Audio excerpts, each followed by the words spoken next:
দর্শক, আপনাদের সবাইকে স্বাগত জানাচ্ছি মব সন্ত্রাস প্রতিরোধে করণীয় নিয়ে আমাদের আজকের ছায়া সংসদ বিতর্ক প্রতিযোগিতার আয়োজনে। আজকে যে বিষয় নিয়ে প্রস্তাব উত্থাপন করা হবে সেটি হচ্ছে বিচার ব্যবস্থার দীর্ঘসূত্রিতা মব সন্ত্রাস বৃদ্ধির প্রধান কারণ। আসলে কি তাই? এ বিষয়ে আজকে বিচার বিশ্লেষণ, যুক্তি, তথ্য দিয়ে উপস্থাপন করবার জন্য সরকারি দল হিসেবে রয়েছে স্যার সলিমুল্লাহ মেডিকেল কলেজের বিতার্কিকরা এবং বিরোধী দল হিসেবে অংশগ্রহণ করছে সাউথ ইস্ট ইউনিভার্সিটির বিতার্কিকরা। দর্শক মণ্ডলী, সর্বপ্রথমে আমরা আমাদের আজকের এই ছায়া সংসদের যারা অংশগ্রহণ করছে সরকারি ও বিরোধী দল, তাদের সাথে আপনাদের একটু পরিচয় করিয়ে দিই। আমাদের সাথে সরকারি দল স্যার সলিমুল্লাহ মেডিকেল কলেজের বক্তারা হলো মাননীয় প্রধানমন্ত্রী ও সংসদ নেতা তৌহিদুল ইসলাম, মাননীয় ছায়ামন্ত্রী আব্দুর রহমান এবং মাননীয় সরকারদলীয় সংসদ সদস্য নাজনীন নাহার নিমা। অন্যদিকে আজকের এই প্রতিযোগিতার বিরোধী দল সাউথ ইস্ট ইউনিভার্সিটির বক্তারা হলো মাননীয় বিরোধী দলীয় নেতা SM ইশফাক তালুকদার, মাননীয় বিরোধী দলীয় উপনেতা নিশাত জাহান নীলা এবং মাননীয় বিরোধী দলীয় সংসদ সদস্য শিহাব মিয়া। অত্যন্ত জনগুরুত্বপূর্ণ এই ছায়া সংসদে যে 6 জন বিচারক বিচার কার্য সম্পাদন করবেন, এবার তাদের সাথে আমি আপনাদের পরিচয় করে দিই। আমাদের সাথে বিচারক হিসেবে রয়েছেন সাংবাদিক আহমেদ সারোয়ার, সহসভাপতি ল রিপোর্টার্স ফোরাম ও বিশেষ প্রতিনিধি বাংলা ভিশন। পরবর্তী বিচারক সাংবাদিক MM বাদশাহ, সাধারণ সম্পাদক বাংলাদেশ ক্রাইম রিপোর্টার্স অ্যাসোসিয়েশন ও chief news editor Bangla TV. এরপরে রয়েছেন অধ্যাপক আবু মোহাম্মদ রইস, লেখক, বিতর্ক সংগঠক ও নাট্যকার। পরবর্তী বিচারক সাংবাদিক মনিরুজ্জামান মিশন, সাধারণ সম্পাদক ল রিপোর্টার্স ফোরাম ও বিশেষ প্রতিনিধি ডেইলি নিউজ। এরপরে বিচারক হিসেবে রয়েছেন সাংবাদিক সাইদুর রহমান, রাজনীতি ও নির্বাচন কমিশন বিষয়ক সম্পাদক, দৈনিক ইত্তেফাক। সর্বশেষ বিচারক ডক্টর তাজুল ইসলাম চৌধুরী তুহিন, অধ্যাপক শেরেবাংলা কৃষি বিশ্ববিদ্যালয়। আজকের এই ছায়া সংসদটি পর্যবেক্ষণ করে আমাদের আজকের তরুণ বিতার্কিকদের বক্তব্য আলোকে বক্তব্য প্রদান করবার জন্য আমাদের সাথে যিনি প্রধান অতিথি হিসেবে উপস্থিত রয়েছেন তিনি হচ্ছেন বাংলাদেশ পুলিশের সাবেক IGP জনাব মোহাম্মদ আশরাফুল হুদা PPM। শুরু করছি আমাদের আজকের ছায়া সংসদ। আমি শুরুতেই আমাদের আজকের এই প্রতিযোগিতার এই ছায়া সংসদের যারা সরকারি দলের পক্ষ থেকে রয়েছেন, সরকারি দলের পক্ষে মাননীয় প্রধানমন্ত্রী ও সংসদ নেতা তৌহিদুল ইসলামকে তার প্রস্তাব উত্থাপন এবং উত্থাপিত প্রস্তাবের আলোকে বক্তব্য প্রদান করবার জন্য অনুরোধ করছি। মাননীয় সংসদ নেতা।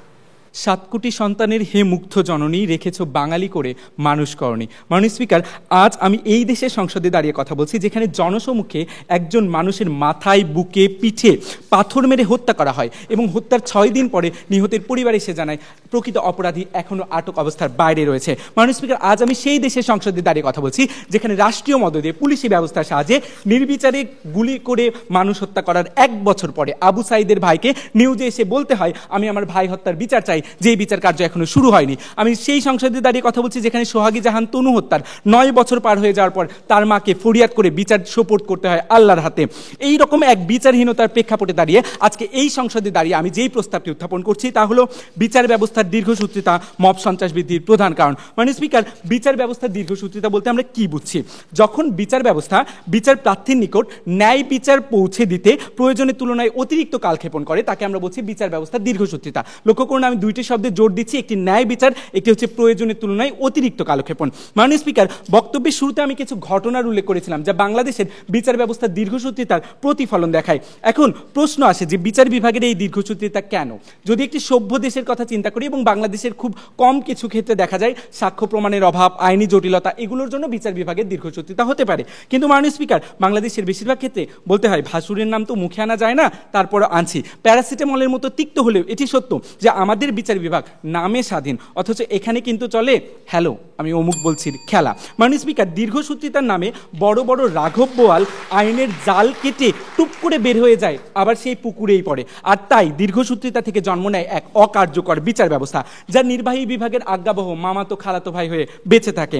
এই অকার্যকর বিচার ব্যবস্থার পাসপোর্ট পেয়ে 400 কোটির পিয়ন চলে যায় বিদেশে, আর মুক্তিযোদ্ধার নাতি নাতি দখল করে বসে 30%। ঠিক তখনই বিচার বিভাগের এই তালগাছটা অমুকেরই এই নীতির বিরুদ্ধে গিয়ে কিছু মানুষ নিজের হাতে অথরিটি তুলে নেয়, নিজেদেরকে অথরিটি ভেবে একটি নতুন পরিভাষার আমদানি করে, যেটি হচ্ছে মব সন্ত্রাস। মাননীয় স্পিকার, আজকে আমাদের মেকানিজমটা কি? আমাদের মেকানিজম কিন্তু খুবই সিম্পল, যে গ্রামের সেই মানুষটির চিন্তার মতো আমরা বিশ্বাস করছি যে বিচার বিভাগ নিয়ে যখন দীর্ঘসূত্রিতা হচ্ছে তখন তা মানুষের মনে অনাস্থা তৈরি করছে এবং এই অনাস্থা থেকে মানুষ নিজের হাতে আইন তুলে নিতে বাধ্য হচ্ছে। অতএব মাননীয় স্পিকার, এই দীর্ঘসূত্রিতার বিচার বিভাগ, এই বিচার বিভাগের নামে প্রহসন, এটির প্রতি অনাস্থা মব সন্ত্রাস বৃদ্ধির প্রধান কারণ।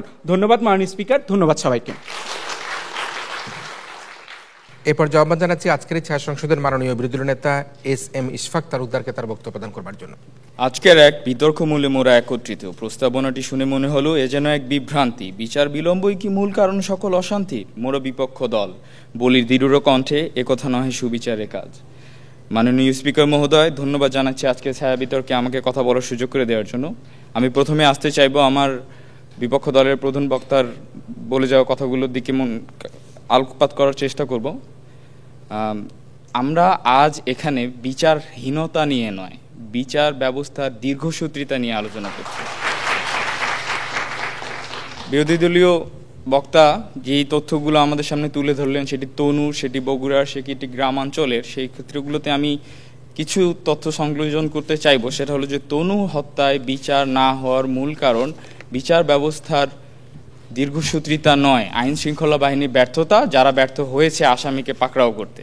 আজকের ছায়া বিতর্কে কথা বলার সময় এই বিতর্ক সভায় দাঁড়িয়ে সন্ত্রাসের ক্রমবর্ধমান ভয়াবহতার দায়ভার কেবলমাত্র আমরা বিচার ব্যবস্থার দীর্ঘসূত্রিতার উপর চাপানোর যে প্রবণতা, আমি তাকে বিবর্জিত দৃষ্টিভঙ্গি বলে মনে করছি, যার আড়ালে সমাজের মূল সমস্যাগুলো অধিকাংশ ক্ষেত্রেই লুকিয়ে পড়ছে বলে আমার মনে হচ্ছে। আপনারা একবার ভেবে দেখুন তো, শুধুমাত্র বিচারহীন মামলায় দীর্ঘসূত্রিতার কারণ কি কোনো ব্যক্তিকে হঠাৎ করে মবের অংশ হিসেবে গঠিত করতে পারে, বা কোনো ব্যক্তি ত্বরান্বিত না হওয়ার কারণে তার ক্ষোভ থেকে সে বেআইনি বিচার বহির্ভূত বা বর্বরোচিত পদক্ষেপ নিতে উৎসাহী হতে পারে? আমরা দৃঢ়ভাবে বলতে চাই কখনোই না। সাম্প্রতিক পরিস্থিতিগুলো বিবেচনায় যদি প্রশ্ন হয় যে আসলেই এই দেশে মব সন্ত্রাস বৃদ্ধির প্রধান কারণ কি হতে পারে, তাহলে সবচেয়ে যুক্তিযুক্ত উত্তরটি হবে জুলাই পরবর্তী সময়ে সৃষ্ট সামাজিক রাজনৈতিক বিশৃঙ্খলার দরুন আইন শৃঙ্খলা অবস্থার অবনতি এবং তার রোধে সরকারের ব্যর্থতা, কিছু ক্ষেত্রে সরকারের সদিচ্ছার অভাবই এই মব সন্ত্রাস বৃদ্ধির প্রধান কারণ। মাননীয় স্পিকার, মুরাদনগরের ঘটনা যদি আমাদের মধ্যে বিশেষভাবে উদ্বেগ জায়গায়, সেখানে একজন ইউপি চেয়ারম্যান, একজন মেম্বার উপস্থিত থাকাকালীন সালিশ বৈঠকের নামে একজন ছেলে, তার মা এবং তার বোনকে হত্যা করা হয়। মাননীয় স্পিকার, এই হত্যাগুলোর মূল কারণ কি ছিল? বিচারের দীর্ঘসূত্রিতা? কখনোই নয়। মাননীয় স্পিকার, এই ঘটনাটির মূল কারণ ছিল বাংলাদেশে কোনো দিন যখন একজন চোরকে বা একজন ডাকাতকে বা অন্য কোনো অভিযোগে কোনো ব্যক্তিকে একদল মানুষ একত্রিত হয়ে সালিশের নামে হত্যা করেছিল, তখন এই দেশের আইন ব্যবস্থা, তখন এই দেশের সরকার ব্যবস্থা কোনো যুগান্তকারী পদক্ষেপ গ্রহণ করে নাই, যা তাদেরকে এই ধরনের কর্মকাণ্ড ঘটাতে বারবার উৎসাহিত করছে। মাননীয় স্পিকার, পরিশেষে আমি বলতে চাইব যে বিচার বিলম্বের কারণকে একমাত্র হিসেবে চিহ্নিত করা হলো একটি জটিল এবং গভীর সামাজিক ব্যাধিগুলোর মূল উপশমকে পথ থেকে নিজেকে বিচ্যুত করা। নিঃসন্দেহে বিচার ব্যবস্থার সংস্কার অপরিহার্য, কিন্তু একটি বৃহত্তর জটিল সমীকরণের শুধুমাত্র একটি ক্ষুদ্র অংশ। বিচার বিলম্বকে মূল কারণ হিসেবে যদি আমরা ব্যাখ্যা করতে চাই, তাহলে আমরা মহিনা উপদ্রবের একটি পাতাকে নিয়ে আলোচনা করছি শুধুমাত্র। ধন্যবাদ মাননীয় স্পিকার। ধন্যবাদ মাননীয় বিরোধী নেতাকে তার বক্তব্যের জন্য। এই পর্যায়ে আহ্বান জানাচ্ছি আজকের ছায়া সংসদের মাননীয় ছায়ামন্ত্রী আব্দুর রহমানকে তার বক্তব্য প্রদান করবার জন্য। মাননীয় speaker, justice delay justice denied. আজকে বিরোধী দলীয় নেতা এসে বিচারহীনতার কথা বলে গেলেন, কিন্তু এই সংস্কৃতিটা আসলে সৃষ্টি হয় এই বিচার ব্যবস্থার বিলম্ব এবং এটার এই দীর্ঘসূত্রতার মাধ্যমে। মাননীয় স্পিকার, আজকে আমি এমন একটা দেশের সংসদে দাঁড়িয়ে বক্তব্য দিচ্ছি যেই দেশটিতে বিচার শুরু হয় আসামির চুল কালো থাকা অবস্থায়, আর সেই মামলার রায় হয় আসামির সবগুলো দাঁত পড়ে যাওয়ার পরে। এবং অনেক ক্ষেত্রে এমন দেখা যায় যে আসামি নিজেই ভুলে যায় সে কোন অপরাধ করেছিল তার মামলার রায় হতে হতে। আর আসামি যদি কপাল ভালো থাকে, মামলার রায় হওয়ার আগে সে পটল তোলে বার্ধক্যজনিত কারণে। মাননীয় স্পিকার, এই ঘটনাগুলো যখন দীর্ঘদিন ধরে চলে, তখন দেশের মানুষের মনে ক্ষোভ এবং অসন্তোষের সৃষ্টি হয়, এবং দেশের মানুষ তখন সুবিচার পাবার আশা ছেড়ে দেয়, এবং তখন তাদের এই বিচার ব্যবস্থার প্রতি অনাস্থা সৃষ্টি হয়। আজকে তারা যে বলে গেলেন অনেক ঘটনায় মামলা হয়নি এবং আটক হয়নি, মানুষ কখন মামলা করে না? দীর্ঘদিন ধরে 15-16 বছর ধরে যখন এই ধরনের সংস্কৃতি চলে, তখন মানুষ আস্থা হারায়, তখন মানুষ আর মামলা করতে যায় না। মাননীয় স্পিকার, আমরা লক্ষ্য করেছি গত বছর জুলাইয়ে যখন সরকারের পতন হয়, এরপর নতুন যে সরকার আসে তারা কিন্তু ওই সরকারকে অবৈধ ঘোষণা করে এবং আরো বিভিন্ন ঘোষণা দেওয়া হয়। কিন্তু আমরা দেখি যে সেই ক্ষেত্রে তারা পর্যাপ্ত পরিমাণ না নেওয়ার কারণে সম্প্রতি সিসি নুরুল হুদাকে জুতার মালা পরিয়ে দেওয়া হয় এবং আরো বিভিন্ন পদক্ষেপ নেওয়া হয়। যদি বিচার ব্যবস্থার দীর্ঘসূত্রতা না হতো, যদি তাকে বিচারের আওতায় না নেওয়া হতো, তাহলে কিন্তু এই মবের সৃষ্টি হতো না। মাননীয় স্পিকার, এখন এমন অবস্থা, বিচার ব্যবস্থার দীর্ঘসূত্রতা এমন অবস্থা দাঁড়িয়েছে যে বাদী আদালতে যে শুনে যে মামলার শুনানির রায় পিছিয়েছে। কেন পিছিয়েছে? কারণ আসামি ছাগল অসুস্থ, সেই জন্য পিছিয়েছে। দেখা যায় 30 বছর পর মামলার রায় হয়, এবং 30 বছর পর মামলার রায় হওয়ার পর সাংবাদিক বাদীকে যে জিজ্ঞাসা করে কি ন্যায় বিচার পেয়েছেন, আপনি খুশি তো? তখন সে বলে যে আমি তো বাদীর নাতি, বাদী তো 10 বছর আগেই মারা গেছে। মাননীয় স্পিকার, আমাদের মনে রাখতে হবে মব নিজেই একটা অপরাধ এবং বাংলাদেশে দণ্ডবিধির 304 নম্বর ধারা অনুযায়ী মবের শাস্তি কিন্তু 10 বছর সশ্রম কারাদণ্ড, অর্থদণ্ড সহ যাবজ্জীবন কারাদণ্ড। আমরা দেখেছি ঢাকা বিশ্ববিদ্যালয়ে তোফাজ্জল হোসেনকে 2024 সালের ডিসেম্বরে পিটিএ মেরে ফেলা হয় এবং তার সিসিটিভি ফুটেজ অনুযায়ী পুলিশের তদন্ত কর্মকর্তা 21 জনের বিরুদ্ধে মামলা দায়ের করে এবং ফেব্রুয়ারি 2025-এ আদালত অধিকতর তদন্তের নির্দেশ দেয়। সিসিটিভি ফুটেজে প্রমাণ থাকা সত্ত্বেও অধিকতর তদন্তের নির্দেশ দেওয়া হয় এবং তার শুনানির তারিখ 4 মে থেকে পিছিয়ে 18 জুন পিছানো হয় এবং সেটা আসলে আদৌ কবে দেওয়া হবে আমরা জানি না। এবং এর মাধ্যমে মানুষের মনে কিন্তু ভয় ভীতি আর থাকে না, তারা ভাবে যে মবের মতো একটা অপরাধ করে মানুষ মেরেও তারা পার পেয়ে যাবে এবং মব হয় 4G স্পিডে, আর সেখানে আপনারা বিচার 3G স্পিডে তো করেনি না, উল্টা দেখা যায় আপনারা কচ্ছপের গতিতে বিচার করেন এবং সেই অবস্থায় মানুষের আরও সাহস বেড়ে যায়। আমরা দেখেছি মুন্সিগঞ্জে একজন ব্যক্তি 2 জন নারীকে 9 মে বেল দিয়ে পিটায় জনসম্মুখে, তার ভিডিও ভাইরাল হয়েছে। সে যখন মামলা থেকে 3 সপ্তাহ পর জামিন নিয়ে বের হয়ে আসে তখন কিন্তু সেই দীর্ঘসূত্রতার ব্যাপারটাই চলে আসে এবং পরবর্তীতে আরও মবের মতো ঘটনা ঘটে। যদি তখনই মামলা দীর্ঘসূত্র না করে, দীর্ঘায়িত না করে তাদের বিরুদ্ধে কঠোর থেকে কঠোরতর ব্যবস্থা নেওয়া হতো, তখন কিন্তু আজকে আমাদের এই মব সন্ত্রাস দেখতে হতো না এবং আজকে এটা নিয়ে কিন্তু আমাদের এখানে আজকে বিতর্ক করতে হতো না। মাননীয় স্পিকার, এখানে আরো যেটা হচ্ছে যে দেখা যাচ্ছে দেশটা দিন দিন মবের মূল্যকে পরিণত হচ্ছে এবং প্রতিদিন আমরা দেখি যে জ্যামিতিক হারে এবং উদ্বেগজনকভাবে মব বেড়ে যাচ্ছে দেশে এবং তার আসলে ঠিকমতো বিচার হচ্ছে না এবং সেই জন্য মানুষ কিন্তু আসলে ভয় পাচ্ছে না এবং আরো মব বেড়ে চলেছে। মাননীয় স্পিকার, আমরা দেশটাকে মবের মূল্য হিসাবে দেখতে চাই না, আমরা চাই না যে বিচার ব্যবস্থা দীর্ঘায়িত হোক। সেজন্য মাননীয় স্পিকার, আমরা প্রত্যাশা করি আজকের এই সংসদে এটি যাতে গৃহীত হয় প্রস্তাবটি। ধন্যবাদ মাননীয় ছায়ামন্ত্রী আব্দুর রহমানকে তার বক্তব্যের জন্য। এই পর্যায়ে আহ্বান জানাচ্ছি আজকের ছায়া সংসদের মাননীয় বিরোধী দল উপনেতা নিশাত জাহান নীলাকে তার বক্তব্য প্রদান করবার জন্য। গণ অভ্যুত্থানের মাত্র 1 বছর পার হয়েছে। রাষ্ট্রটি তখন সদ্য স্বাধীন হওয়া একটি রাষ্ট্র। সেই রাষ্ট্রটি দেখছিল স্বপ্ন, যে স্বপ্নে ছিল নতুন আকাঙ্ক্ষা, নতুন মতামতের নিদর্শন। তবে সেই নতুন সমাজে দেখা গেল এক গুরুতর অসুখ, নাম মব সন্ত্রাস। মব জাস্টিস নয়, মব সন্ত্রাস।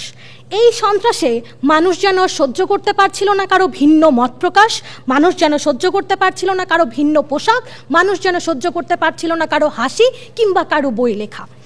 মাননীয় স্পিকার, এই যে মানুষ যখন সহ্য করতে পারছিল না, তৎক্ষণাৎ এই রাষ্ট্রের রাস্তায় তৈরি হচ্ছিল জনতার বিচার। মব শব্দের ইংরেজি বিশ্লেষণ করলে দাঁড়ায় এটি উত্তেজিত জনতা, উশৃঙ্খল জনতার বিচার। মাননীয় স্পিকার, সরকার পক্ষের কাছে প্রশ্ন থেকে যাবে, উত্তেজিত জনতা বা উশৃঙ্খল জনতার কাছে কিভাবে ন্যায় বিচার তারা আশা করে যায় সেটা যেন তারা ব্যাখ্যা করেন। মাননীয় স্পিকার, আজকের বর্তমান বাংলাদেশে চিৎকার থেমেছে, কান্না থেমেছে, শুধু থামেনি এই অমানবিক বিচার ব্যবস্থা। বলছিলাম বাংলাদেশ নামক স্বাধীন সার্বভৌম রাষ্ট্রের গল্প। ধন্যবাদ মাননীয় স্পিকার আজকের মহান ছায়া সংসদে আমাকে বক্তব্য প্রদানের সুযোগের জন্য। মাননীয় স্পিকার, আমরা একসময় স্লোগান তুলতাম, একতাই বল, 10 মিলে করি কাজ, হারি জিরি নাহিলাজ। জুলাই 2024-এর অভ্যুত্থানে আমরা দেখেছি উজ্জ্বল দৃষ্টান্ত এর। কিন্তু ঠিক 1 বছরের মাথায় ঠিক একই জনতা, একই মানব সমাজ, একই লোক সমাগম রাস্তায় নেমে এসেছে জনতার শক্তি হিসেবে নয়, এসেছে সহিংসতার শক্তি হিসেবে। মাননীয় স্পিকার, বিচার ব্যবস্থা বা জুডিশিয়াল সিস্টেম একটি রাষ্ট্রীয় কাঠামোর সবচেয়ে গুরুত্বপূর্ণ একটি অঙ্গ। আপনি এর মাধ্যমে নাগরিকদের বিবাদ অপরাধের বিচার করেন সঠিক সময়ের মাধ্যমে, একটি নির্দিষ্ট সময়ের মাধ্যমে। কিন্তু প্রশ্ন হলো, যদি এই বিচার ব্যবস্থার বিলম্ব ঘটে তাহলে কি দেশের সাধারণ নাগরিকগণ এই বিচার ব্যবস্থা নিজের হাতে তুলে নিতে পারেন? অবশ্যই পারেন না মাননীয় স্পিকার। অন্ততপক্ষে মানবাধিকার যে সংবিধান রয়েছে, বাংলাদেশের যে সংবিধান রয়েছে তা তো বলছে না। মাননীয় স্পিকার, ন্যায় বিচারের বিলম্বকে সহিংসতার যুক্তি বানানো কখনো সভ্যতার অর্জনকে অস্বীকার করা নয়। জাতিসংঘের মানবাধিকার বৈশ্বিক সংক্রান্ত ঘোষণাপত্রের 11 নম্বর অনুচ্ছেদে বলা হয়েছে, আদালতে দোষী সাব্যস্ত হওয়া না পর্যন্ত অভিযুক্ত ব্যক্তি সম্পূর্ণভাবে নিরপরাধ। বাংলাদেশের সংবিধানের 28 নং অনুচ্ছেদে বলা হয়েছে, সব নাগরিক আইনের দৃষ্টিতে সমান এবং আইনের আশ্রয় লাভের অধিকারী। অথচ বিবিসি এর সত্য দেওয়া তথ্য অনুযায়ী 2024 সালের সেপ্টেম্বর থেকে 2025 সালের জুন পর্যন্ত 253টি মব হামলায় 163 জন নিহত, 312 জন আহত। দেশীয় গণমাধ্যম বলে গত এক বছরে 185টি মৃত্যুর ঘটনা ঘটেছে শুধুমাত্র জনতার হাতে, জনতার বিচারে।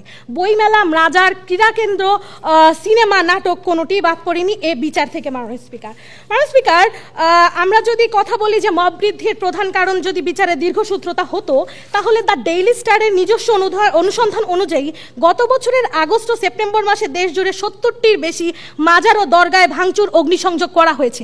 এটি কিভাবে বিচারের দীর্ঘসূত্রতা হতে পারে? মাননীয় স্পিকার, জয়পুরহাটের নারী ফুটবলারদের উপরে হামলা হয়েছে মব সন্ত্রাসের মাধ্যমে। এটি কখনো বিচারের দীর্ঘসূত্রতার জন্য দায়ী হতে পারে না। মাননীয় স্পিকার, বক্তব্য শেষ করব, তবে তার আগে আরো স্পষ্টভাবে বলতে চাই, বর্তমান বাংলাদেশের পরিস্থিতিতে বিচার ব্যবস্থাকে দীর্ঘসূত্রতাকে দায়ী না করে, প্রধান কারণ হিসেবে দায়ী না করে, এই দায়ী করাটা একতরফা, অযৌক্তিক এবং সরলীকৃত বিশ্লেষণ মাত্র।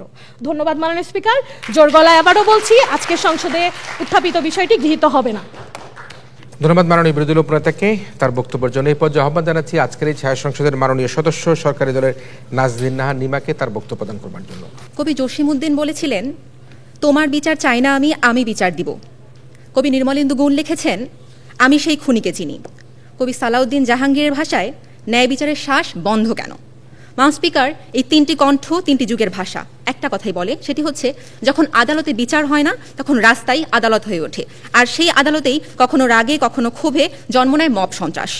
মাননীয় স্পিকার, আজকে যখন আদালতের চোখে কালো কাপড় বেঁধে ন্যায় বিচারের বদলে তারিখের পর তারিখ দেওয়া হয়, আজকে যখন মাননীয় স্পিকার একজন বাবাকে তার ধর্ষিতা মেয়ের লাশের সামনে দাঁড়িয়ে আর্তনাদ করে বলতে শোনা যায় যে আমরা তো গরিব মানুষ, আমরা কি বিচার পাবো না? মাননীয় স্পিকার, ঠিক সেই প্রেক্ষাপটে দাঁড়িয়ে মাননীয় স্পিকার আজকে আমাদের বিতর্কের বিষয় নির্ধারিত হয়েছে যে বিচার ব্যবস্থার দীর্ঘসূত্রিতা মব সন্ত্রাস বৃদ্ধির প্রধান কারণ কিনা। মাননীয় স্পিকার, আজকে বিতর্কের বিষয়টির দিকে লক্ষ্য করুন। আজকের বিতর্কের বিষয়টি শব্দ খুবই গুরুত্বপূর্ণ, সেটা হচ্ছে প্রধান কারণ। মাননীয় স্পিকার, প্রধান কারণ কিন্তু একটাই হতে পারে। মাননীয় স্পিকার, বিচার ব্যবস্থার দীর্ঘসূত্রিতাই সেই প্রধান কারণটি। মাননীয় স্পিকার, আজকে আমার প্রতিপক্ষ বারবার বলছেন মব সন্ত্রাস বৃদ্ধির পিছনে অনেক রকম কারণ তারা দেখিয়েছেন। হ্যাঁ, আমরা মানছি এই প্রত্যেকটি কারণই গুরুত্বপূর্ণ, প্রত্যেকটি কারণই দায়ী, কিন্তু আসলে এই যে মব সন্ত্রাস বৃদ্ধি পাচ্ছে এর পেছনে আপনারা স্পেসিফিক্যালি কোন কারণটিকে প্রধান কারণ হিসেবে দেখাচ্ছেন সেই বিষয়ে তারা কোনো রকম আলোকপাত করেনি। মাননীয় স্পিকার, এবারে আমি যেটা বলতে চাই মাননীয় স্পিকার, তারা বলছেন যে জুলাইয়ের পর নাকি মব সন্ত্রাস অনেক বেড়ে গেছে। মাননীয় স্পিকার, কথাটা অত্যন্ত সত্যি কথা। মাননীয় স্পিকার, অবশ্যই জুলাই পর বেড়ে গেছে, তো তার মানে এই নয় যে জুলাইয়ের আগে মব সন্ত্রাস হয়নি। বড় মাননীয় স্পিকার, আপনি যদি লক্ষ্য করেন তাহলে দেখবেন মাননীয় স্পিকার যে 2019 সালে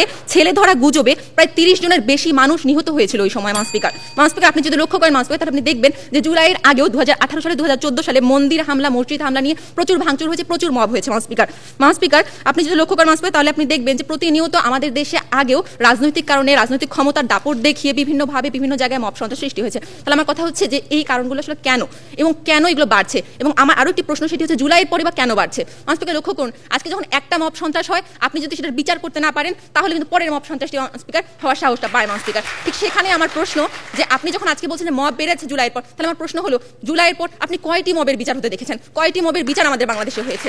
বিচার কিন্তু হয়নি। আর ঠিক সে কারণে যখন বিচারটি হয় না তখনই কিন্তু পরবর্তী মবটি উস্কে যায় এবং মবকে মানুষ নীতি মনে করে, আইন মনে করে আমরা জনগণ মারলে সমস্যা কি, যখন কোনো রকম বিচার তো হচ্ছে না। মাননীয় স্পিকার, গত 9 জুলাই যখন মিটফোর্ড হাসপাতালে মাননীয় স্পিকার সোহাগ হত্যা করা হয়, মাননীয় স্পিকার সেই হত্যাকারী যারা ছিলেন তারা কিন্তু কেউ মনে করে আসেনি যে আচ্ছা দেশে তো রাজনৈতিক অস্থিরতা চলছে, চলো একটু মেরে আসি। ব্যাপারটা কিন্তু এরকম ছিল না মাননীয় স্পিকার, বরং তারা ভেবেছে যে আমাদের হাতে ক্ষমতা আসবে, সামনে ক্ষমতা আছে, তো আমাদের কিছু হবে না, আমাদের কোনো বিচার হবে না, তাই মেরে আসি চলো। মাননীয় স্পিকার, এইভাবেই কিন্তু মব সন্ত্রাস সৃষ্টি হচ্ছে মাননীয় স্পিকার, এবং এই প্রত্যেকটা বিষয়ের মধ্যে আমরা যে প্রধান কারণটি খুঁজতে যাই তাহলে আমরা দেখব যে রাজনৈতিক অস্থিরতাই বলুন বা বাকি যে কারণগুলি বলুন, সেই কারণগুলো কোনো না কোনোভাবে আমাদের বিচার ব্যবস্থাকে প্রভাবিত করছে এবং বিচার ব্যবস্থাটি স্বাধীন থাকতেছে না। আর ঠিক সে কারণে মাননীয় স্পিকার আজকে বিচার ব্যবস্থার দীর্ঘসূত্রিতা সৃষ্টি হচ্ছে, ন্যায় বিচার পাচ্ছে না সাধারণ মানুষ, এবং তার ফলশ্রুতিতে আমরা দেখছি যে মবের পর মব হচ্ছে, মব সন্ত্রাস বেড়ে আছে। তাই মাননীয় স্পিকার, আজকের এই মঞ্চে আমি বলতে চাই যে বিচার ব্যবস্থার দীর্ঘসূত্রিতাই মব সন্ত্রাস বৃদ্ধির প্রধান কারণ, কিন্তু আমার প্রতিপক্ষ তাদের প্রধান কারণের পক্ষে কোনো রকম স্ট্যান্ড বা যুক্তি দাঁড় করে যাননি,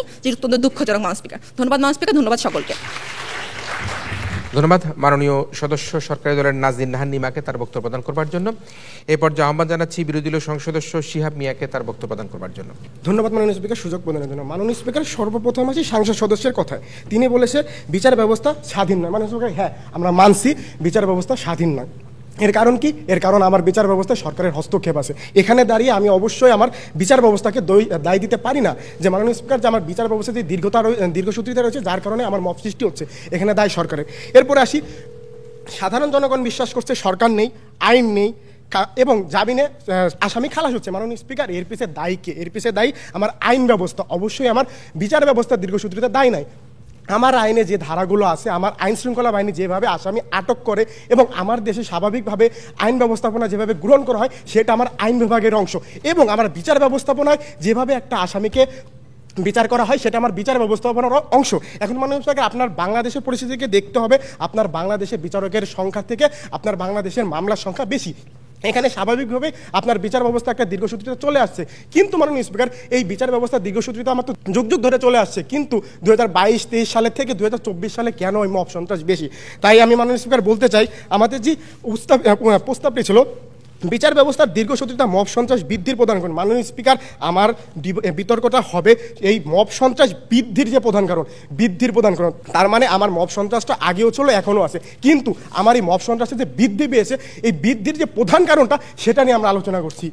এখানে আমার দলের প্রথম বক্তা এসে যে একটা কথা বলে গেছে যে জুলাই পরবর্তী সময়ে সৃষ্ট সামাজিক ও রাজনৈতিক অস্থির পরিবেশে আইন শৃঙ্খলার যে অবনতি ঘটেছে এবং এই যে ঘটনাগুলোকে সামাল দেওয়ার সরকারের যে ব্যর্থতা, মাননীয় স্পিকার পয়েন্ট করেন, সরকারের যে ব্যর্থতা এবং কিছু ক্ষেত্রে সরকারের যে সদিচ্ছার অভাব, এই কারণটাই আমার মব সন্ত্রাসকে বৃদ্ধি করার প্রধান কারণ। মাননীয় স্পিকার, আমি এখন প্রমাণ করে যাব কিভাবে সরকারের ব্যর্থতা এবং অনিচ্ছার কারণে বা সদিচ্ছার অভাবের কারণে আমার মব সন্ত্রাস বৃদ্ধি পাচ্ছে। মাননীয় স্পিকার, সর্বপ্রথম আসি আমার যে রাজনৈতিক এবং সামাজিক যে অস্থিরতা। মাননীয় স্পিকার, তারা বারবার বলে গেলেন যে ঢাকা বিশ্ববিদ্যালয়ে যে ঘটনাটি, মাননীয় স্পিকার, ঢাকা বিশ্ববিদ্যালয়ে যে ঘটনাটা ঘটেছে এটা আসলে কি সামাজিক অস্থিরতা নাকি রাজনৈতিক অস্থিরতা? এরপরে যে মিটফোর্ডে যে ঘটনাটা ঘটেছে এটি অবশ্যই রাজনৈতিক একটা অস্থিরতার কারণে ঘটেছে। এরপরে সরকার ব্যর্থ হয়েছে এই জিনিসগুলোকে আটকানোর জন্য। এই জিনিসগুলো আটকাতে না পারার কারণে কিন্তু আমার দেশে মাসের পর মাস, দিনের পর দিন মব সন্ত্রাস বৃদ্ধি পেয়েছে। এরপরে আসি মাননীয় স্পিকার আমার সাংসদ সদস্যের মন্ত্রীর কথায়। তিনি বলেছেন মানুষের আস্থা হারায় গত 16 বছরের যে সরকারের ব্যবস্থা ছিল বা আমার যে বিচার ব্যবস্থা ছিল সেটা। কিন্তু মাননীয় স্পিকার, আমার প্রশ্ন যে এই যে আস্থা সাধারণ জনগণ হারিয়ে ফেলেছে, নতুন সরকার কি সেই আস্থাটাকে গড়তে পেরেছে কিনা? মাননীয় স্পিকার, যদি নাই পেরে থাকে তাহলে আমার সরকার ব্যর্থ, আমার বিচার ব্যবস্থার দীর্ঘসূত্রিতা ব্যর্থ না। মাননীয় স্পিকার, আমাদের বিতর্কটা ছিল মব বৃদ্ধি পাওয়ার প্রধান কারণ। মাননীয় স্পিকার, তার মানে আমার সমাজে মব আছে, মব ছিল এবং মব থাকবে, কিন্তু এই যে 25 থেকে 30 জন হত্যা থেকে সরাসরি যখন আমার 100 থেকে 180 জনে চলে যায়, তখন আমার বৃদ্ধির যে প্রধান কারণটা আসে, সেই প্রধান কারণটা আসে সরকারের ব্যর্থতা এবং সরকারের সদিচ্ছার অভাব। তাই মাননীয় স্পিকার বলতে চাই সংসদে যেন প্রস্তাবটি গৃহীত না হয়। ধন্যবাদ মাননীয় স্পিকার, ধন্যবাদ সকলকে। ধন্যবাদ। এই সংসদের মাননীয় সদস্য বিরোধী দলের আমরা 6 জন বক্তার বক্তব্য শুনলাম। যুক্তি খণ্ডন পর্বে সর্বপ্রথমে আহ্বান জানাচ্ছি আজকের এই ছায়া সংসদের মাননীয় বিরোধী দলের নেতা SM ইশফাক তালুকদারকে পুনরায় তার বক্তব্য প্রদান করবার জন্য। ধন্যবাদ মাননীয় স্পিকার, আমাকে দ্বিতীয়বার সুযোগ করে দেওয়ার জন্য। আমার সরকার দলের বক্তব্যে আমি একটি জিনিস বারবার খোঁজার চেষ্টা করলাম কিন্তু ব্যর্থ হলাম, সেটি হলো বাস্তব উদাহরণ।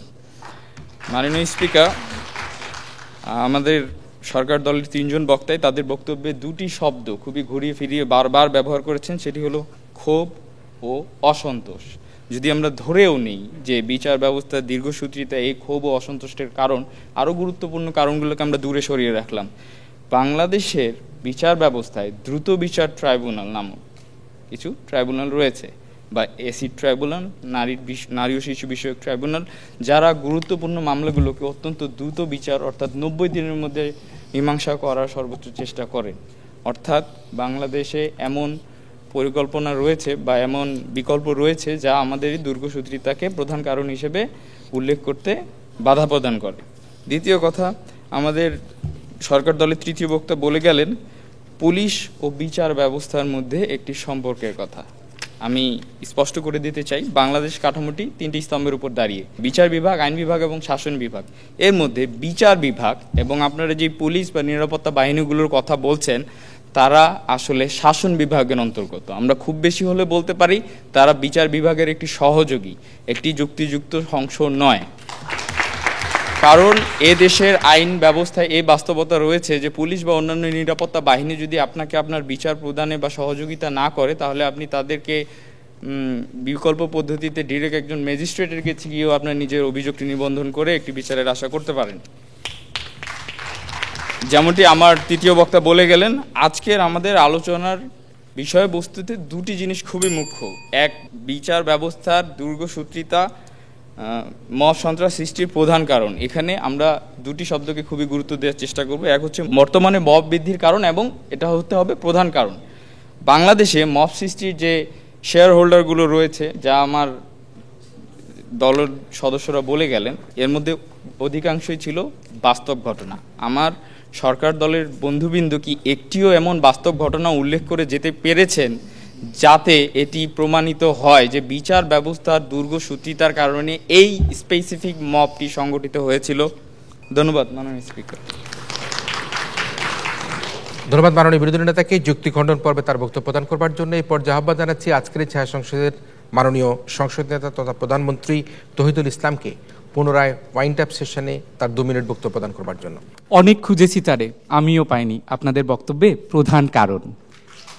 মাননীয় স্পিকার, তারা আজকে কারণ হিসেবে দেখিয়েছে সামাজিক অস্থিরতা, সরকারি সদিচ্ছার অভাব, সরকারের ব্যর্থতা, আইন শৃঙ্খলার অবনতি, ব্লা ব্লা, যেন একটা প্রবন্ধ লিখছে প্রধান কারণ লিখতে গিয়ে। মাননীয় স্পিকার, লক্ষ্য করুন, আজকে যখন আমি সাংসদের বক্তব্য থেকে শুরু করছি, উনি বলছেন মিডফোর্ডে যেটা হয়েছে ওটা রাজনৈতিক অস্থিরতা। কেন হয়েছে আপনি জানেন? কারণ তারা মনে করেছিল তারা এই অস্থিরতা করে পার পেয়ে যাবে, তাদের কোনো বিচার হবে না। মাননীয় স্পিকার, আজকে তারা বলছে যে হসপিটালে যখন ভুল চিকিৎসার জন্য মানুষ মারা যায় তখন যে মবটা হয় ওরাকে কিভাবে বিচার বিভাগের আওতায় আনবো। বিএমডিসি অনুসারে যদি কোনো ডক্টরের ভুল চিকিৎসার জন্য মানুষ মারা যায় তাকে প্রফেশনাল ডেথ সেন্টেন্স দিতে হবে, যেটা কার্যকর হয়েছে স্বাধীনতার পর থেকে এখন পর্যন্ত মাত্র একজনের। আপনি কি এটা ব্যর্থহীনভাবেও বলতে পারেন যে এখন পর্যন্ত ভুল চিকিৎসায় একজন ডক্টরের জন্য শুধুমাত্র মানুষ মারা গেছে? তাহলে এই যে আমরা কার্যকর করতে পারছি না, এর ফলে মব হচ্ছে। মানুষ জানে যে বিএমডিসি কিছু করবে না, এই জন্য ডক্টরকে গিয়ে হামলা করছে। মাননীয় স্পিকার, উনি যুক্তি খণ্ডনে এসে বলে গেলেন নারী ও শিশু ট্রাইব্যুনালের কথা। আমি তো বলছি না খাতা কলমে বিচার আছে কি নাই, খাতা কলমে অনেক আছে, কিন্তু বাস্তবায়ন কোথায়? মাননীয় স্পিকার, আজকে আমরা নাকি বিচারহীনতা নিয়ে কথা বলছি, অথচ আমরা কিন্তু খুব সুন্দর করে লিঙ্ক আপ করে দিয়ে গেছি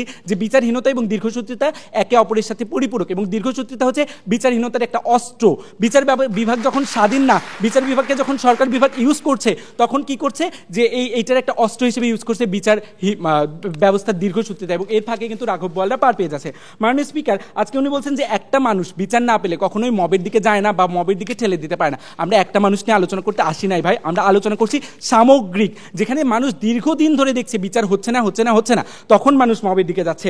আজকে তারা বলছে যে পুলিশ ব্যবস্থা নিয়ে নাকি আমরা বলছি যে পুলিশ ব্যবস্থা শাসন বিভাগের অন্তর্গত, আমরা স্বীকার করছি। কিন্তু আপনি কি জানেন যে পুলিশরা যদি ঠিকমতো তাদের দায়িত্ব পালন না করে তার জন্য একটি ক্রিমিনাল প্রসিডিউর কোড বা ক্রিমিনাল প্রসিডিউর অ্যাক্ট অনুসারে আইন আছে? আপনি আজ পর্যন্ত কয়জন পুলিশকে বরখাস্ত হতে দেখেছেন যে তারা পুলিশের দায়িত্ব ঠিকমতো পালন করে না? এই জন্য তাহলে কে দায়ী? বিচার বিভাগ দায়ী। মাননীয় স্পিকার, উনি বলছেন আমরা নাকি উত্তেজিত জনতার কাছে ন্যায় বিচার আশা করছি, দ্বিতীয় বক্তা বলে গেছেন। এটা খুবই হাস্যকর লেগেছে। আমরা কখনোই বলি নাই মবের মাধ্যমে ন্যায় বিচার হয়। আপনি দয়া করে আমাদের বক্তব্য ভালো করে শুনলে এটির অ্যান্সার পেয়ে যেতেন।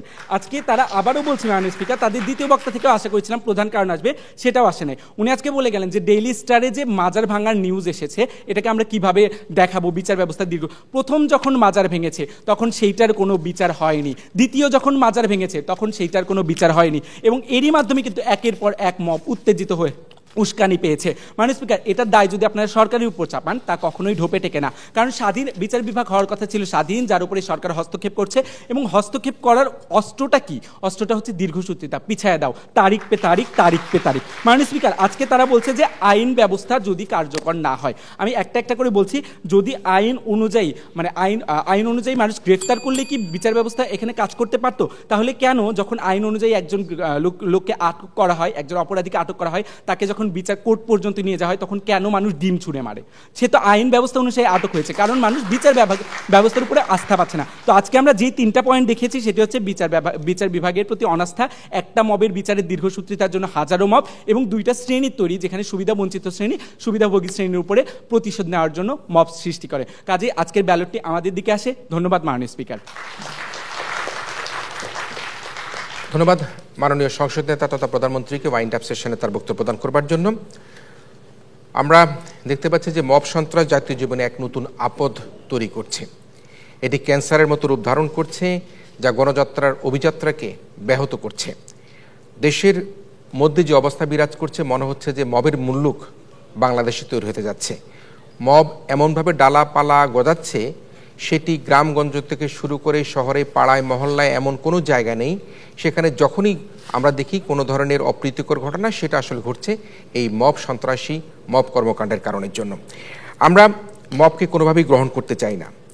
মব বাংলাদেশকে একটি ব্যর্থ রাষ্ট্রের দিকে পরিগণিত করবার জন্য একটা শঙ্কা আমাদের তৈরি হয়েছে। যদি বাংলাদেশ এই মবের কারণের জন্য ব্যর্থ রাষ্ট্রে পরিণত হওয়ার জন্য বিদেশি রাষ্ট্রগুলো আমাদের দিকে এ ধরনের অঙ্গুলি ইশারা দেয়, তাহলে কিন্তু আমাদের বিদেশি বিনিয়োগ বাধাগ্রস্ত হতে পারে। আমাদের দেশি বিনিয়োগকারীরা কিন্তু বিনিয়োগ করবে না, কারণ তারা ফ্যাক্টরি, তাদের কলকারখানা চালাতে গেলে যদি সেখানে মব সন্ত্রাস তৈরি হয়, তাহলে কিন্তু সেখানে কেউ দেশি বিদেশি বিনিয়োগ নিয়ে আসবে না। আমরা যেটি সর্বশেষ দেখেছি, গোপালগঞ্জে ঘটে যাওয়া যে ঘটনাটি ঘটেছে, সেই ঘটনাটি অত্যন্ত নেক্কারজনক। সেটাকে আমরা মবের সাথেই তুলনা করতে পারি। একটি রাজনৈতিক দল যেখানে সমাবেশ করতে যাচ্ছে, সমাবেশ করছে, সেই সমাবেশকে পণ্ড করবার জন্য যখন নিষিদ্ধ ঘোষিত একটি ছাত্র সংগঠন সেখানে তারা মাইকে তারা সবাইকে ডেকে এনে সেখানে হামলা করার চেষ্টা করে, তখন কিন্তু আমরা মনে করি মব শুধুমাত্র রাস্তাঘাটে, পথে ঘাটে, বাজারে এখানেই সীমাবদ্ধ নয়। মব কিন্তু রাজনৈতিক অঙ্গনেও কিন্তু সেখানে ঘটছে। মব কিন্তু আমরা দেখতে পাচ্ছি যে রাজনৈতিক কর্মকাণ্ডকে প্রতিহত করবার জন্য রাজনৈতিক দলগুলি একে অপরের প্রতি ঝাঁপিয়ে পড়ছে। সুতরাং গোপালগঞ্জের যে ঘটনাটা ঘটেছে, গোপালগঞ্জের ঘটনাটাকে আমি মনে করতে পারি যে এটি একটি মব সন্ত্রাসেরই অংশ, এবং এদেরকে মব সন্ত্রাসী হিসাবে চিহ্নিত করে বাংলাদেশের যে প্রচলিত আইন আছে সেই আইন অনুযায়ী তাদের বিচার করবার জন্য আমি অনুরোধ করবি, যাতে বিপ্লবোত্তর বাংলাদেশে, জুলাই পরবর্তী বাংলাদেশে, 5ই আগস্টে যে আগস্টে শেখ হাসিনা পালিয়ে গিয়েছে, তার পরবর্তী বাংলাদেশে আর কোনো ধরনের মবের সৃষ্টি না হয়ে থাকে। আমরা মবের কথা বলতে গেলে কিন্তু আমাদের কথা মনে পড়ে যায় সেই 1/11-এর কথা। নিশ্চয়ই মনে আছে আমাদের 1/11-র সময় কিভাবে আমরা দেখেছি লগি বৈঠা নিয়ে মানুষদেরকে হত্যা করে, 5-6 জন মানুষকে পিটিয়ে হত্যা করে তার উপর, দেহের উপর নৃত্য করা হয়েছিল। কিভাবে সেখানে মানুষকে পিটানোর জন্য লগি বৈঠা নিয়ে একটি মব চক্র তৈরি করা হয়েছিল আইন শৃঙ্খলা রক্ষাকারী বাহিনীর সামনে। সুতরাং মবটি কিন্তু বাংলাদেশের যে একটা পূর্ববর্তী ধারাবাহিকতা, সে ধারাবাহিকায় কিন্তু এখন জুলাই অভ্যুত্থানের পরেও কিন্তু সেটি চলছে, এবং সেটি কিন্তু আমরা ক্রমান্বয়ে বৃদ্ধি পেতে আমরা দেখতে পাচ্ছি। আমার 2017 সালের কথা মনে আছে যে আমার দেশ সম্পাদক জনাব মাহমুদুর রহমান যখন কুষ্টিয়ায় আদালতে তার একটি মিথ্যা মামলার জামিন নিতে যান, সেই জামিন নিতে যাবার সময় তিনি ছাত্রলীগের সেই সন্ত্রাসী বাহিনী দ্বারা তিনি কিন্তু আক্রান্ত হয়েছিলেন। তাকে একটি রুমে আবদ্ধ করে রাখা হয়েছিল। তিনি যখন মাহমুদুর রহমান গাড়িতে করে, তার নিজের গাড়িতে করে ঢাকায় ফেরার চেষ্টা করেছিল, তখন তাকে ইট দিয়ে আঘাত করে রক্তাক্ত করা হয়েছিল।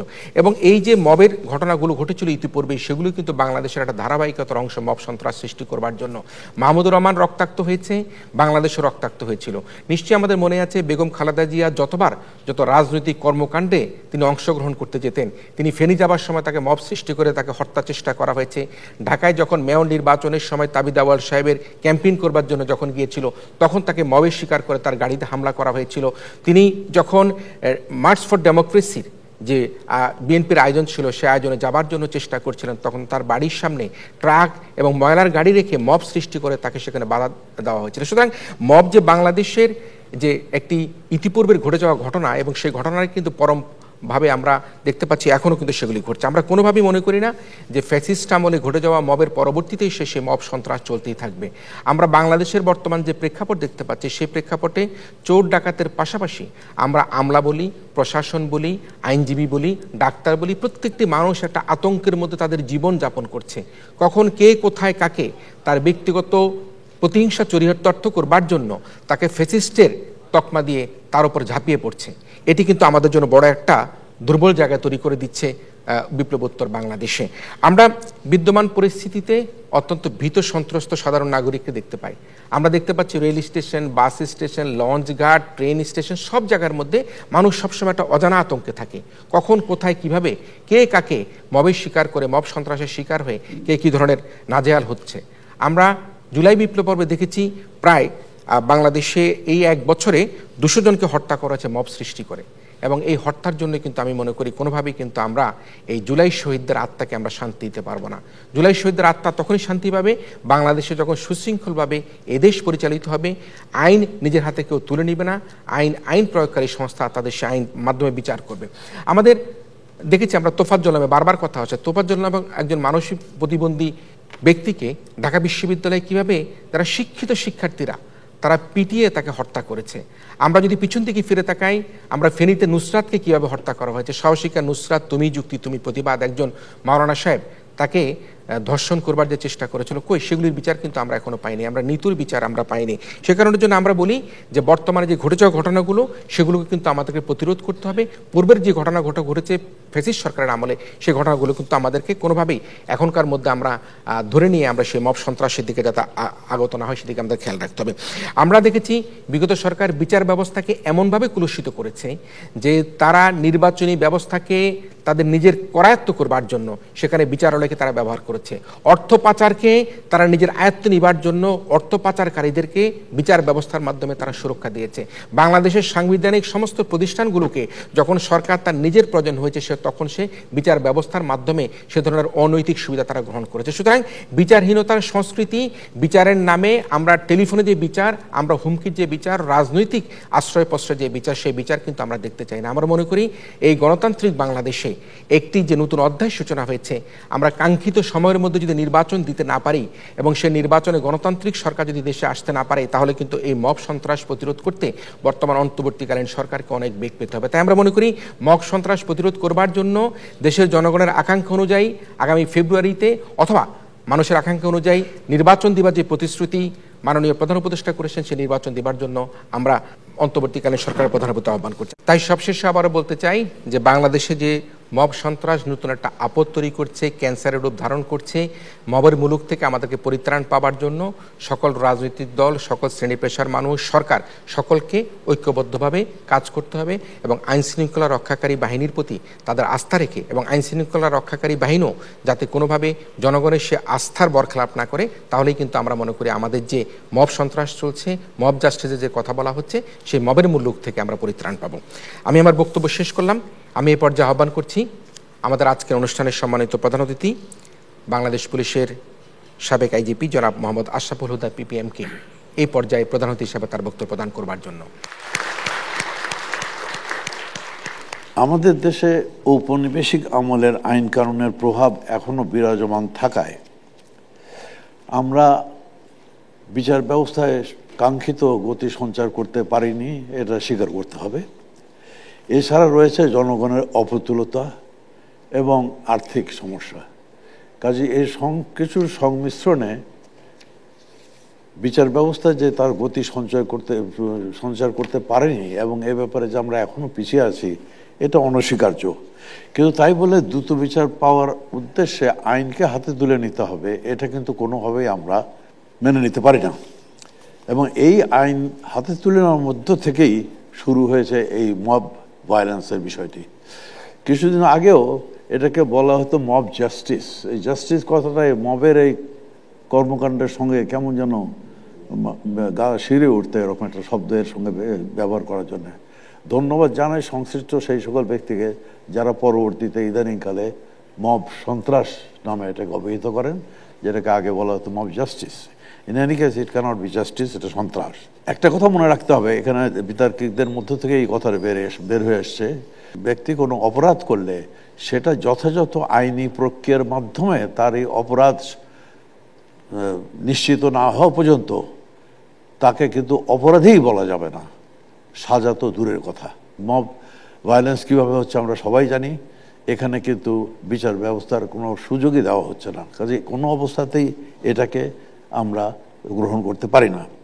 এখন প্রশ্ন উঠতে পারে যে দ্রুত বিচার পাওয়ার জন্য ভুক্তভোগী যারা, তারা এই পন্থাটি বেছে নেন, কারণ তাদের ভেতরে একটা সেন্টিমেন্ট, একটা ইমোশন কাজ করে। আই এগ্রি, এটার সঙ্গে আমি একমত, কিন্তু তারপরেও এরকম সন্ত্রাসী কর্মকাণ্ড তো আমরা কোনোভাবেই মেনে নিতে পারি না, এর বিরুদ্ধে আমাদেরকে ব্যবস্থা নিতেই হবে। আরেকটি জিনিস খেয়াল রাখতে হবে, এই দ্রুত বিচার পাচ্ছি না এই অজুহাতে, যেটা আমাদের সভাপতি মহোদয় উল্লেখ করেছেন, বিচার পাই না বা যে বিচার দীর্ঘায়িত হচ্ছে, সেই অজুহাতে যারা এই সমস্যাগুলি সৃষ্টি করছে তাদের ভেতরে কিন্তু কিছু লোক যাদের সঙ্গে এগুলোর কোনো সম্পর্ক নেই, তারা শুধু সমাজে নৈরাজ্য সৃষ্টির জন্য বা রাজনৈতিক উদ্দেশ্য কোনো একটা হাসিল করার জন্য তারা ইন দ্য নেম অফ এই বম্ব ভায়োলেন্স তারা এর ভিতরে ঢুকে পড়ছে এবং এই সমস্ত কর্মকাণ্ড করে যাচ্ছে, যার কারণে এই মব ভায়োলেন্সগুলো সৃষ্টি হচ্ছে। কাজে সেদিকেও দৃষ্টি রাখতে হবে। এটা সবসময় কিন্তু কেবলমাত্র ভুক্তভোগীরাই যে করছেন তা না, এর মধ্যে দুষ্কৃতকারীদেরও ইন্ধন রয়েছে বা তারা ঢুকে পড়েছে এর ভিতরে। সেটাকে গার্ড করার জন্য আমাদের এই মব ভায়োলেন্সের ব্যাপারে সঠিক পদক্ষেপ নিতে হবে। একটি বিষয় খেয়াল রাখতে হবে যে মব সন্ত্রাস থেকে পরিত্রাণের জন্য কেবলমাত্র সব দায়িত্ব পুলিশ বা আইন শৃঙ্খলা নিয়ন্ত্রণ বাহিনীর ওপর ছেড়ে দিলে হবে না। এখানে কিন্তু জনগণের একটা বিরাট রোল রয়েছে। কারণ মব যখন একটা সৃষ্টি হয়, যেমন এই বারবার রেফারেন্স দেওয়া হচ্ছে এই মিডফোর্ডের সামনের এই ঘটনাটা, এই ঘটনাটি যখন হয় আমি ছবিতে দেখেছি, আশেপাশে কিন্তু বহু লোক দাঁড়ানো, কিছু লোক ছবি তুলছে। মানে কেউ যে এটাকে বাধা দেবে বা কারো যে একটা চেষ্টা আইন শৃঙ্খলা নিয়ন্ত্রণ বাহিনী, বোঝা যায় তো যে তাড়াতাড়ি যে তাদেরকে খবর দেয়। ঢাকা শহরের ভেতরে কতক্ষণ লাগে ওখানে পুলিশ পৌঁছতে, সেদিকে কারো কোনো খেয়াল নাই। কিছু লোক এই তামাশা দেখছেন, কিছু লোক ছবি তুলছেন, কিছু লোক নির্বাক বা এই ঝামেলার মধ্যে যাওয়ার দরকার কি। কাজে এই যে মব সন্ত্রাস, এটাকে রোধ করার জন্য কেবলমাত্র আইন শৃঙ্খলা নিয়ন্ত্রণ বাহিনী এসে এটা ঠিক করবে বা এখন সামরিক বাহিনীও আছে, কাজে সমস্যার তো সমাধান হয়ে যাবে না। এইটার জন্য মূল দায়িত্ব আমি মনে করি জনগণের, এবং তাদেরকে এগিয়ে আসতে হবে। এবং সেই জন্য একটি জিনিস আমাদেরকে খেয়াল রাখতে হবে, উন্নত বিশ্বে কিন্তু আইনকে জনগণ আপহোল্ড করে, মানে তারা তুলে রাখে, আইনকে মাথার উপরে তুলে রাখে এবং আইন মেনে তারা চলে। সেই জন্য বলবো তারা আইনকে আপহোল্ড করে। আর আমাদের দেশে আইনকে ইম্পোজ করতে হয়। এটা কিন্তু বিরাট তফাৎ দুটোর ভেতরে। একটা হচ্ছে জনগণ নিজেই আইনকে আপহোল্ড করে, আর এখানে আইনকে ইম্পোজ করতে হয়। এবং যে কোনো জিনিস চাপিয়ে দিলে সেটা যে টেকসই হয় না, সেটা আমরা বহুবারই দেখেছি। এটা আরেকটা উদাহরণ। কাজে এই ব্যাপারে আমি আমার সহকর্মীদের দায় এড়াতে চাচ্ছি না, তবে এটা বলবো জনগণের একটা বিরাট রোল প্লে করার রয়ে গেছে, তারা যেন এই ব্যাপারে সচেতন হয়। তা না হলে একমাত্র আইন প্রয়োগকারী সংস্থার পক্ষে এটা সম্ভব না। আপনারা কিন্তু বারবার একটা কথা বলেছেন, দ্রুত বিচার। দ্রুত বিচারের মধ্যে ন্যায় বিচার এবং দ্রুত বিচার, আমি দেখে খুব খুশি হয়েছি যে এটা উভয় পক্ষই এটাকে ডিফারেন্সিয়েট করার চেষ্টা করেছে। এটাকে মিক্স আপ করলে চলবে না।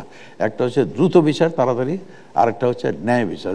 দ্রুত করতে গেলে আবার ন্যায় বিচার যাতে হয় সেটা এনশিওর করতে হবে। একজন বলেছেন justice delayed is justice denied.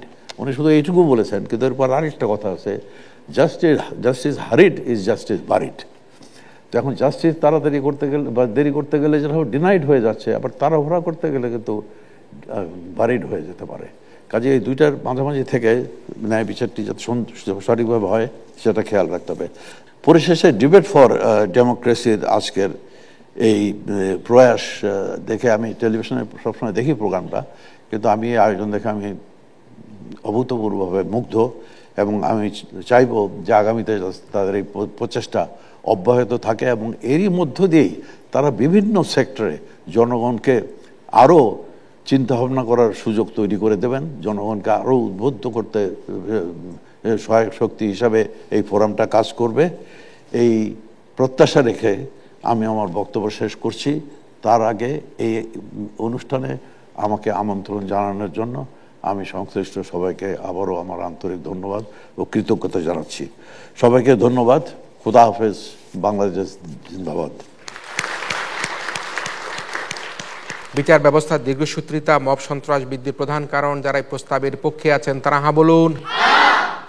প্রস্তাবের পক্ষ দল হা বলুন। প্রস্তাবের পক্ষ দল হা বলুন। আর প্রস্তাবের বিপক্ষ দল না বলুন। প্রস্তাবের বিপক্ষ দল না বলুন। প্রস্তাবের বিপক্ষ দল না বলুন। সম্মানিত বিচারকদের রায়, এই ছায়া সংসদে এই প্রস্তাবটি গৃহীত হয়েছে।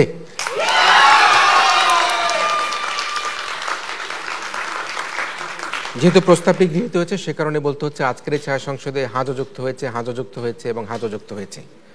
হাজো যুক্তর কারণে আমরা আমাদের আজকের এই প্রতিযোগিতার সরকারি দল স্যার সলিমুল্লাহ মেডিকেল কলেজকে বিজয় বলে ঘোষণা করছি।